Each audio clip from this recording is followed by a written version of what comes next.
भारत माता की। मैं मेरा भाषण शुरू करने से पहले ये नन्ही सी गुड़िया भारत माँ का रूप लेके आई है। मेरी तरफ से बहुत बहुत अभिनंदन बेटा, शाबाश।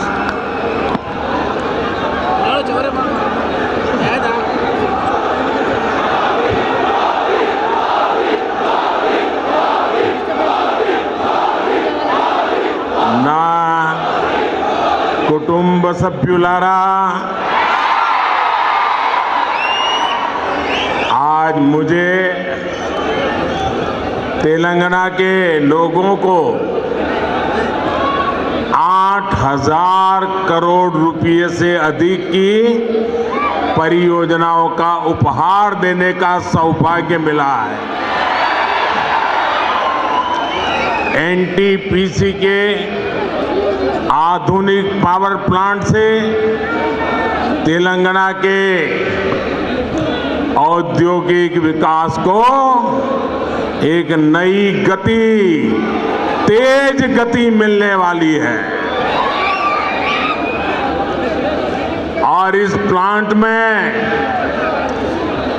जो बिजली पैदा होगी उसका ज्यादा हिस्सा तेलंगाना को ही मिलेगा, आपको ही मिलेगा।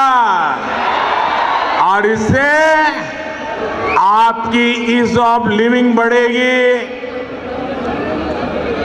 भाइयों बहनों, आपको याद होगा इस प्रोजेक्ट का शिलान्यास करने का सौभाग्य मुझे मिला था। और ये मोदी की गारंटी की ताकत देखिए, आज मोदी आके उसका उद्घाटन कर रहा है। आज ही रेलवे और हेल्थ के भी कई प्रोजेक्ट्स तेलंगाना के मेरे भाइयों बहनों के चरणों में आज मुझे समर्पित करने का सौभाग्य मिला है। इनसे तेलंगाना के लोगों के क्रिटिकल केयर की सुविधा मिलेगी और कनेक्टिविटी भी बढ़ेगी। तेलंगाना और तेलंगाना के लोगों के कल्याण के प्रति भाजपा का, बीजेपी का संकल्प लगातार मजबूत हो रहा है। ना कुटुंब सभ्युलारा, आज सबसे पहले मैं निजामाबाद की माताओं, बहनों, बेटियों को धन्यवाद देना चाहूंगा।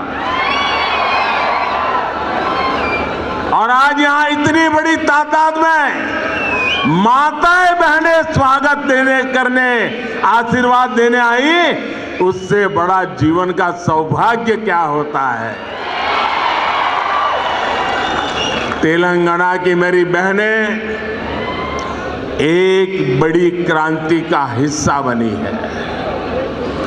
तेलंगाना की मेरी बहनों ने इतिहास बनाया है।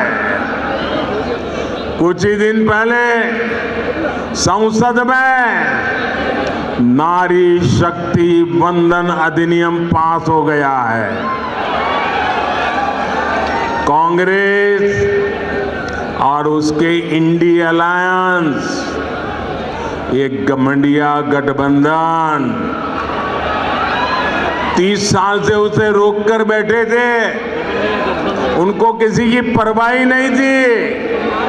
भांति भांति के चालाकियां करते थे,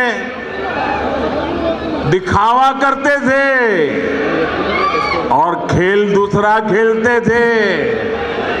लेकिन इस बार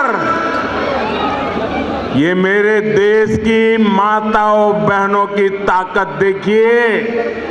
नारी शक्ति की संगठित ताकत देखिए कि सारे घमंडिया लोगों को ये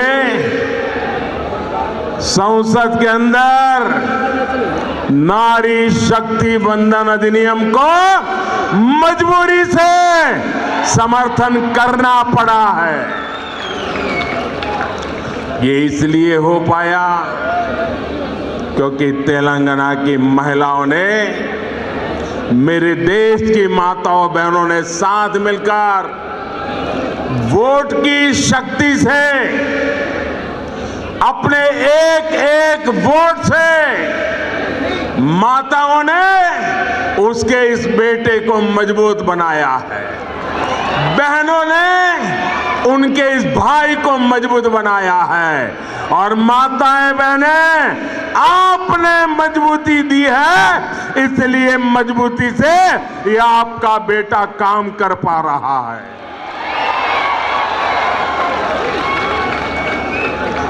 ना कुटुंब सभ्युलारा, तेलंगाना वो राज्य है जिसने देश के विकास में हमेशा अपना योगदान दिया है। आप भारत की प्रगति के आधार है। तेलंगाना में चारों तरफ टैलेंट ही टैलेंट है। जब दुनिया में इतनी बड़ी कोरोना महामारी आई तो तेलंगाना ने भी वैक्सीन बनाकर पूरी दुनिया में भेजी। तेलंगाना के लोगों में विकास की जो एस्पिरेशन है उसे मैं भली भांति समझ सकता हूं। अभी मैं देख रहा था क्या वाइब्रेंसी थी, क्या ऊर्जा थी, क्या जुनून था। मेरे साथियों, आपको 100 सलाम।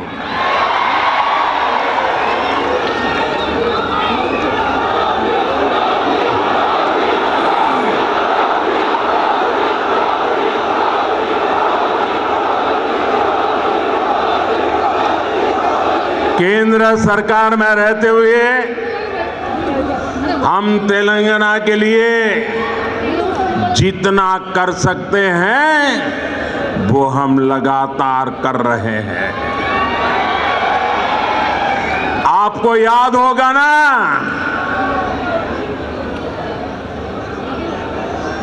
हम लोगों ने निजाम की हुकूमत, देश तो आजाद हुआ था लेकिन हमारा ये हैदराबाद और ये सारा इलाका आजाद नहीं हुआ था। निजाम अड़ंगे लगा करके बैठा था कि नहीं बैठा था? बैठा था कि नहीं बैठा था? एक गुजराती बेटा सरदार वल्लभ भाई पटेल, उसने ताकत का परिचय दिया और आपकी आजादी को पक्का कर दिया। आज दूसरा गुजराती बेटा आपकी समृद्धि के लिए आया है, आपके विकास के लिए आया है, आपकी भलाई के लिए आया है। हमने तेलंगाना में नेशनल हाईवेज, नई रेल लाइनों, नए अस्पतालों का निर्माण किया है।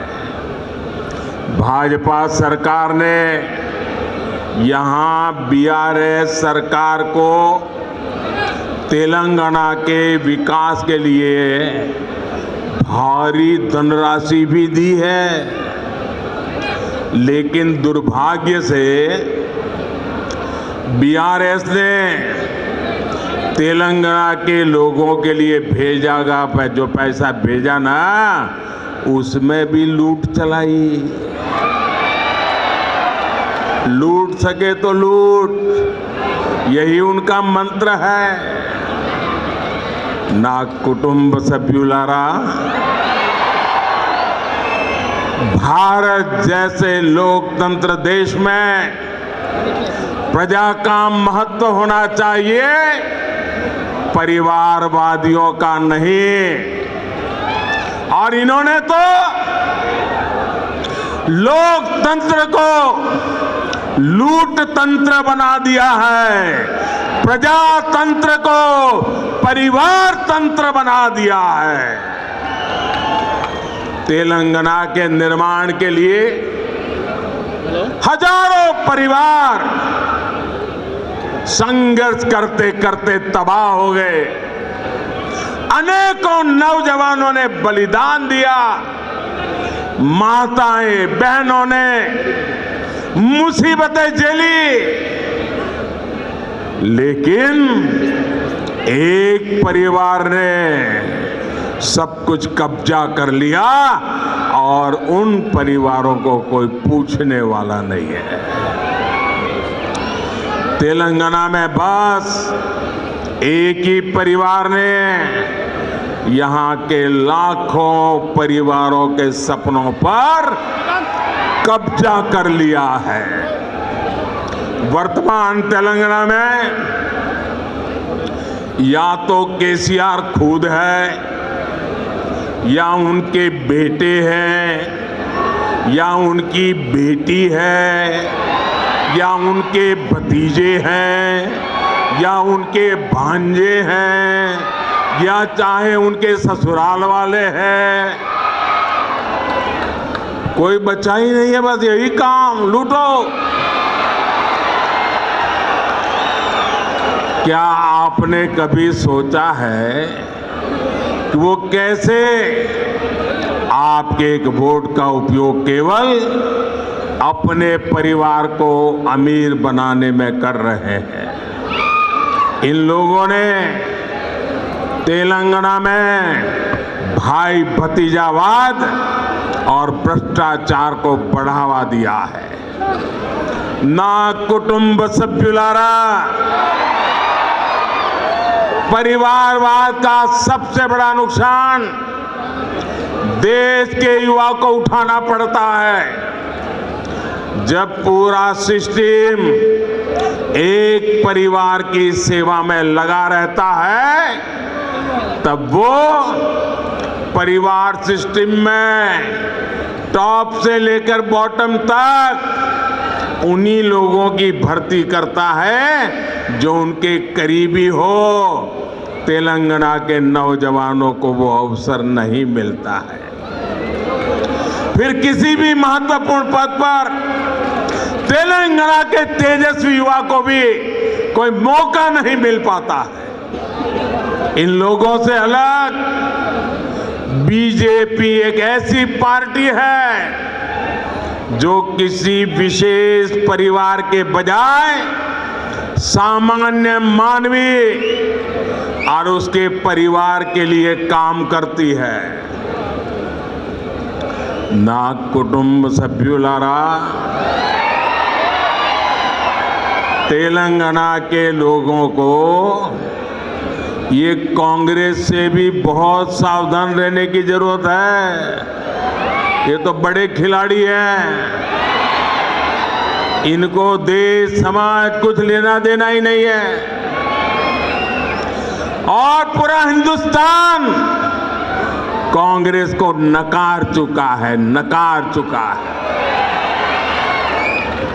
और आप तो जानते हैं, कांग्रेस जिस राज्य में से एक बार जाती है, फिर उसका सरकार में वापस आना बहुत मुश्किल हो जाता है। और इसलिए कांग्रेस की कोशिश किसी भी तरह वोटों का बंटवारा करने का कॉन्ट्रैक्ट लिया है और बीआरएस कांग्रेस को वोटों का बंटवारा कराने के लिए तिजोरी खुली करके बैठ गई है। पर्दे के पीछे खेल चल रहा है, बैकडोर एंट्री ये बीआरएस और कांग्रेस की भरपूर चल रही है। इसके लिए वो राज्य की अन्य कमजोर पार्टियों को अपना सहारा बना रहे हैं। आज जब तेलंगाना में बीआरएस की हार तय है, बीआरएस का पराजय तय है, बीआरएस का जाना तय है, तो कांग्रेस ने पर्दे के पीछे बीआरएस से गठबंधन कर लिया है। कर्नाटका चुनाव में बीआरएस ने कांग्रेस की जमकर मदद की थी और अब इस चुनाव में कांग्रेस अपना कर्ज उतार रही है, क्योंकि कर्नाटक में भरपूर खजाना, ये तेलंगाना की जनता से लूटा हुआ माल कर्नाटका में कांग्रेस को दे दिया गया ताकि वहां कांग्रेस जीत जाए, फिर उसको मिलकर के तेलंगाना में जिल जाए। ये बीआरएस खेल करती है भाइयों। मैं आज पहली बार एक रहस्य खोलने जा रहा हूं। खोल दूं? सच बता दूं? बता दूं भाइयों? पहले कभी नहीं बताया, आज बता देता हूं।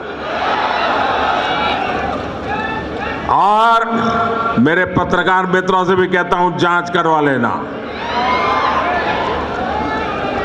100% सच्चाई बताने आया हूं मैं आज। जब हैदराबाद म्युनिसिपल कॉरपोरेशन का इलेक्शन हुआ, भारतीय जनता पार्टी 40-45 सीटें जीत करके आ गई। 48 किसी को बहुमत नहीं मिला। केसीआर को सपोर्ट की जरूरत थी और आपने देखा होगा हैदराबाद कॉरपोरेशन के चुनाव के पहले वो एयरपोर्ट में पूरी फौज लेकर के मेरा स्वागत करने के लिए आते थे, बढ़िया बढ़िया माला पहनाते थे, बहुत सम्मान करते थे, याद है ना? फिर क्या हुआ भाई? अचानक बंद हो गए। अचानक इतना गुस्सा क्यों निकल रहा है? इसका कारण यह है कि हैदराबाद के चुनाव के बाद, ये भी तारीख चेक कर ले मीडिया वाले, वो दिल्ली मुझे मिलने आए, बहुत बढ़िया मुझे शाल उड़ाई, बहुत मुझे आदर किया और इतना प्यार दिखाया, ये केसीआर के कैरेक्टर में ही नहीं है। और फिर मुझे कहने लगे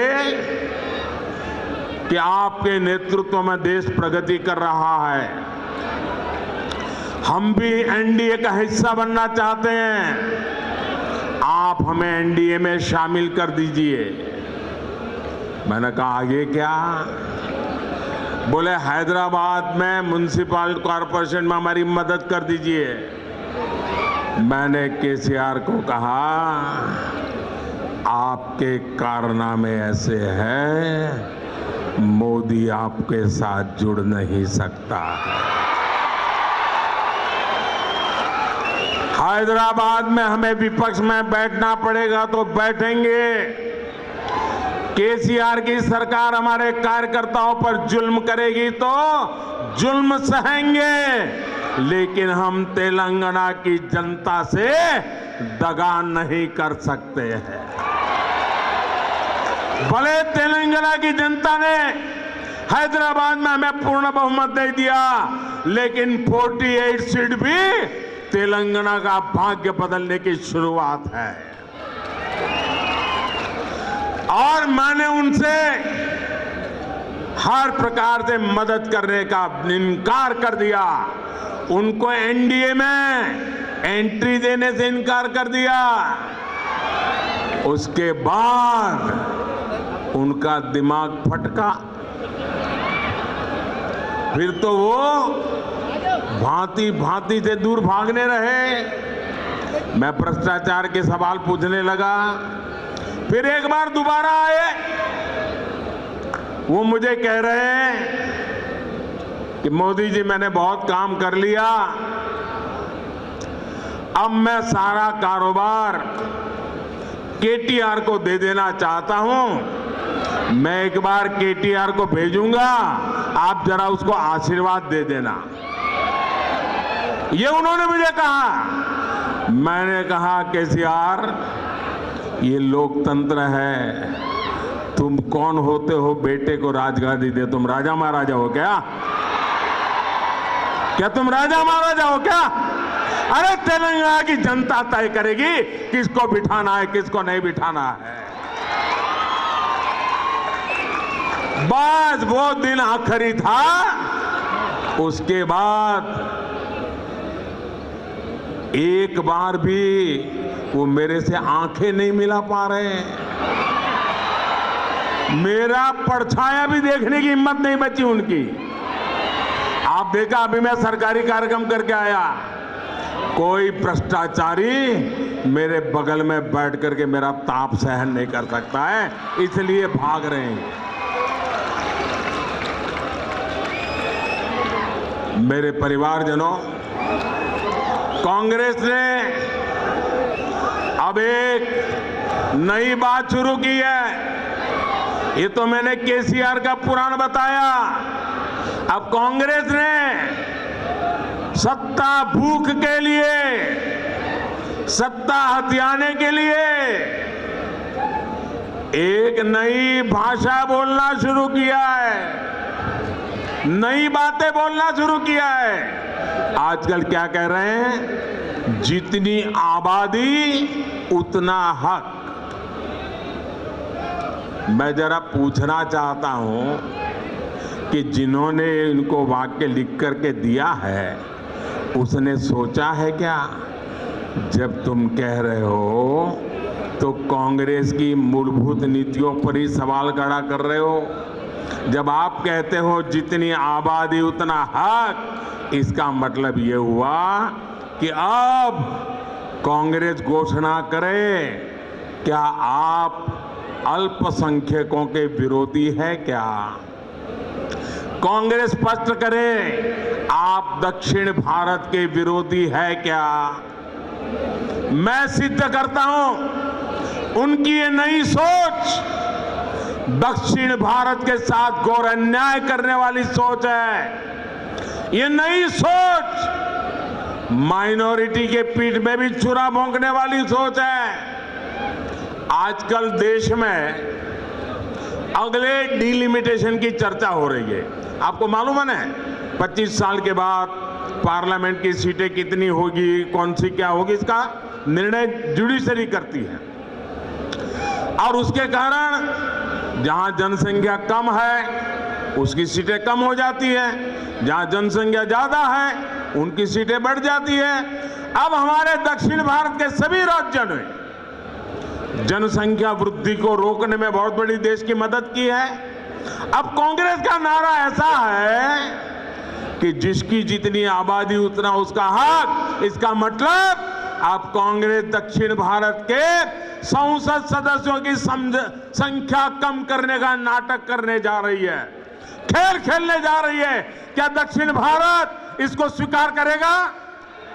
क्या दक्षिण भारत कांग्रेस की चाल को स्वीकार करेगा? क्या दक्षिण भारत कांग्रेस को माफ करेगा? इसी विषय पर मैं कांग्रेस के नेताओं को साफ कहता हूं, देश को मूर्ख मत बनाओ, स्पष्ट करो क्या कारण है दक्षिण भारत के राज्यों को अन्याय करने के खेल खेले जा रहे हैं। और इंडी गठबंधन के दूसरे दलों से भी मैं कहूंगा, हिम्मत है तो जरा कांग्रेस से पूछिए कि वो किस रास्ते पर जा रही है। मैं दूसरा सवाल पूछता हूं, जो कहते हैं जितनी आबादी उतना हक, मैं कांग्रेस को सवाल पूछता हूं, साउथ के अंदर खास करके तमिलनाडु में मंदिरों पर सरकार का हक है। सरकार ने कब्जा कर लिया है। मंदिरों की संपत्ति को सरकारी मिलीभगत में हड़प किया जा रहा है। मंदिरों को तो लूटा जा रहा है, मंदिरों को तो कब्जा किया गया है, लेकिन माइनॉरिटी के पूजा स्थल को हाथ नहीं लगाते हैं, सरकार के नियंत्रण में नहीं लेते हैं। अब कांग्रेस ने जो नारा दिया है, कांग्रेस ने कहा है कि जितनी आबादी उतना हक। अगर यही आपका मंत्र है, यही आपका सिद्धांत है, तो क्या माइनॉरिटी के जितने पूजा स्थल हैं उनको ये दक्षिण के आपके सारे साथी जब्त करेंगे क्या? उनका कब्जा करेंगे क्या? उनकी प्रॉपर्टी को लोगों के काम में लाएंगे क्या? नहीं लाएंगे। मैं दूसरा सवाल पूछता हूं कांग्रेस को, ये जो नारा देते हैं तो क्या कांग्रेस और उसके साथी, खास करके तमिलनाडु, क्या वो वहां हिंदू मंदिरों को जो कब्जा किया जा रहा है, हस्तक्षेप किया जा रहा है, दक्षिण के अधिकतम राज्यों में यही खेल चला है। जब आप कहते हैं जितनी आबादी उतना हक, तो क्या ये हक हिंदुओं को आप वापस देंगे क्या? जवाब दीजिए। ये झूठी बातें मत करिए। लोगों को भ्रमित करने का खेल खेलना बंद कर दीजिए। कांग्रेस को, इंडी अलायंस को इस बारे में भी अपना स्टैंड साफ करना चाहिए। कांग्रेस के साथी जो तमिलनाडु में राज करते हैं, जो केरल में राज करते हैं, जो तेलंगाना में राज करते हैं, जो कर्नाटका में राज करते हैं, ये सारे साथियों को कांग्रेस से बात जवाब देना पड़ेगा। साथियों, आज देश में सबसे बड़ी जरूरतमंद जिनको डगर डगर पर मदद की जरूरत है, वो कौन है? हमारे देश के गरीब परिवार है। अगर आज इस देश की सबसे बड़ी कोई जाति है तो वो जाति गरीब है, और इन गरीबों की सबसे बड़ी जाति, उनकी सेवा, उनका कल्याण, उनकी प्रगति, यही सच्चा सामाजिक न्याय है। हमारी सरकार ने पिछले 9 सालों से गरीब कल्याण के लिए दिन रात मेहनत की है, और इसके परिणाम भी सामने आ रहे हैं। नीति आयोग की रिपोर्ट कहती है कि 5 वर्ष में 13.5 करोड़ लोगों को गरीबी से बाहर लेने का पवित्र काम हमने किया है। और इसलिए मेरे लिए तो जाति अगर कोई है, देश की सबसे बड़ी जाति कोई है तो गरीब है। और अगर गरीब को गरीबी से बाहर निकालेंगे ना, तो ये देश समृद्ध होने से कोई रोक नहीं पाएगा। और यही मोदी का सपना है, यही मोदी की गारंटी है, यही मोदी का संकल्प है, और यही मोदी की साधना है, यही मोदी की तपस्या है। और मैं अन्य सभी राजनीतिक दलों से भी आज आह्वान करता हूं, हाथ जोड़ करके मैं देश के सभी राजनीतिक नेताओं को, सभी दल के मुखियाओं को, सभी पॉलिटिकल पार्टियों को कहता हूं, आइए, आजादी के 75 साल हो गए, आइए गरीबों के कल्याण पर विचार करें, गरीबों की भलाई के लिए विचार करें, गरीबों की भलाई के लिए योजनाएं बनाए हैं, गरीबों के उत्थान के लिए काम करें।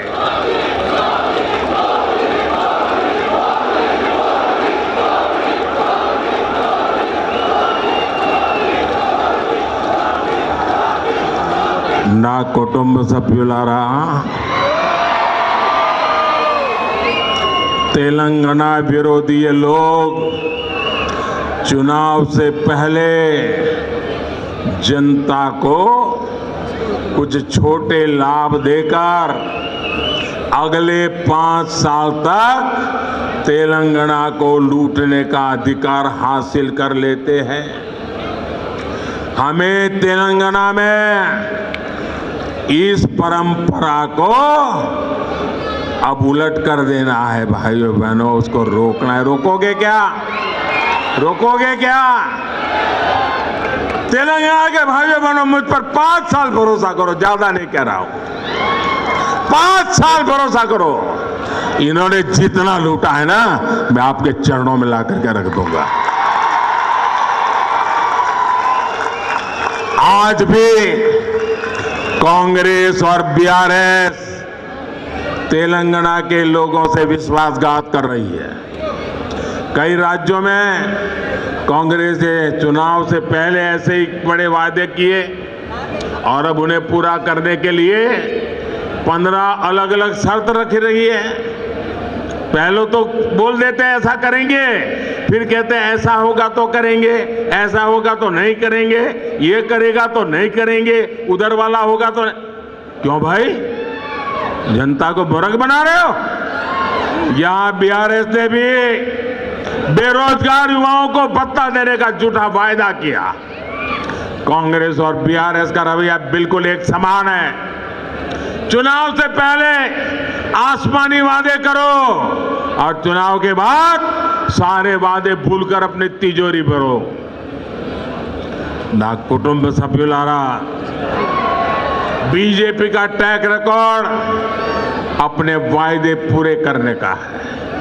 पिछले कुछ महीनों से आप सब देख रहे हैं कि केंद्र सरकार लाखों युवाओं को नौकरी देने के लिए रोजगार मेले का आयोजन कर रही है। इसकी घोषणा पिछले साल हुई थी।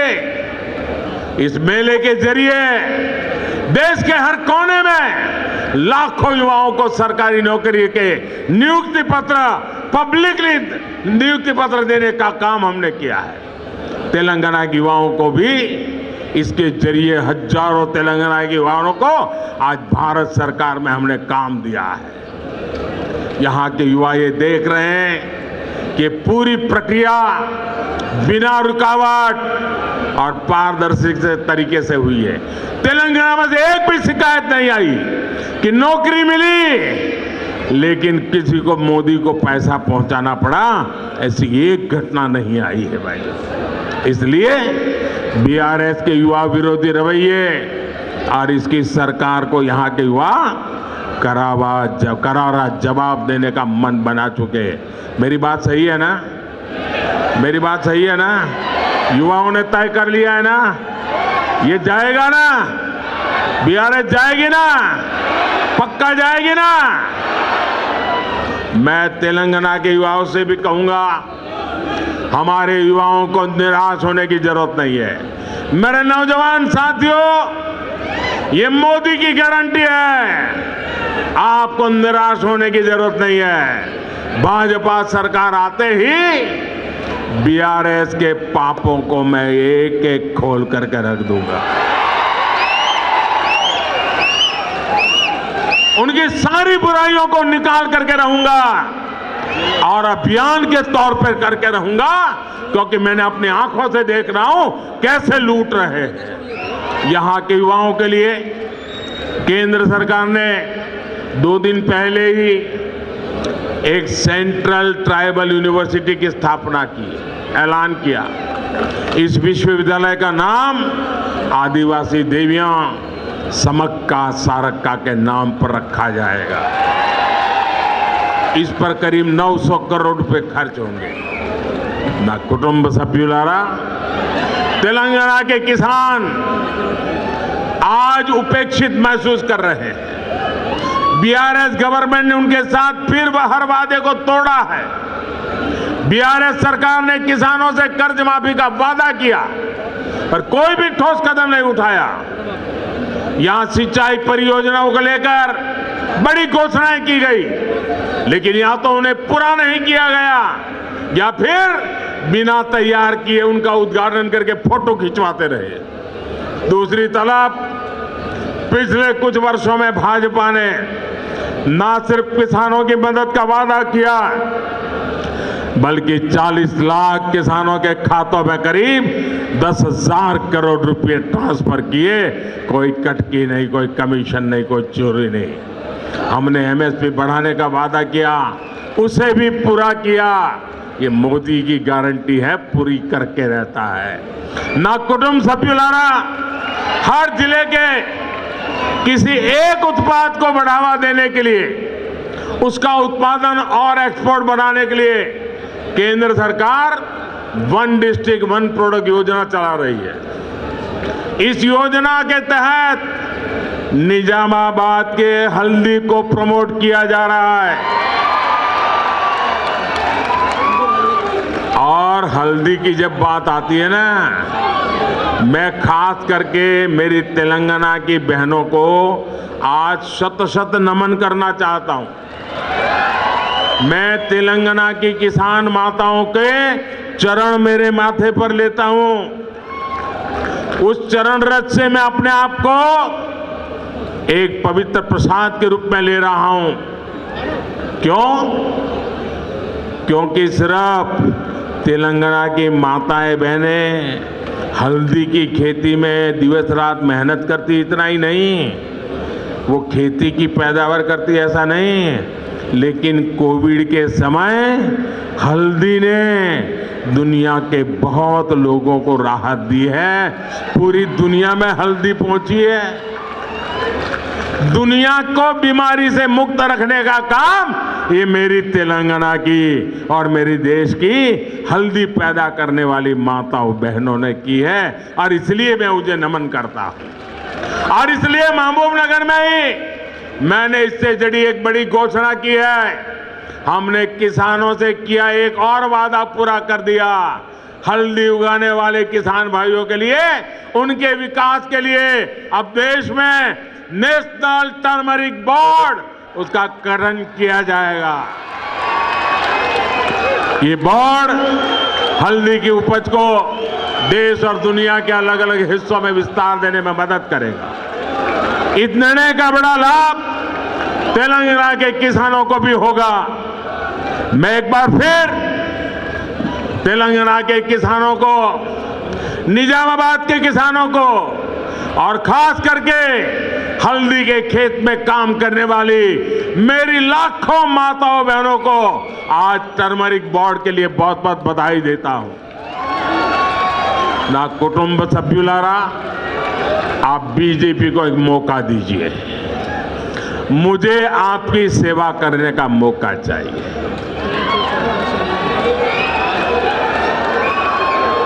देंगे?